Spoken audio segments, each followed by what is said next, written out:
You want to compete with Singapore? I've heard you talk about Singapore. You have been going to Canaan for years and you have never arrived. Those ones in the Bible, they arrived in Canaan. We have never arrived in Canaan. Because it's a slogan. In Kenya, if you just want to trend, create something, and then, because we don't even worry the quality of people that follow us. You know, you can have 10,000 fools accompanying you.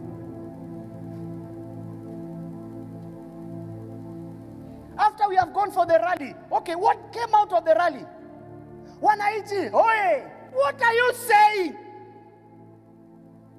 Those people are jobless, they have no businesses, they are sick.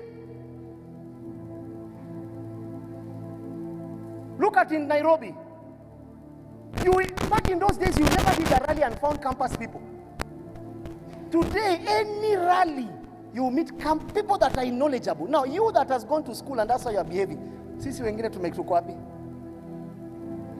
I guarantee if someone here comes and gives you 50 bob and tells you to wear a kofia, a cape, and sing, 50 shillings, women became desperate. Women give sex for nothing. Today, 50 bob, I'll be sang here just because I gave you 50 shillings. But when we come and tell you there are no handouts, let me show you how to raise Bungoma. Let me show you how to raise Eldoret. You don't want to hear because a pastor is just prayer. But yet you don't know after prayer, Esther stepped out. And he says her man wants to kill the children. Who is that is willing to step out? Generations are dying and you want to play cute. You spend 2 hours putting makeup on your hair than putting Christ in your heart.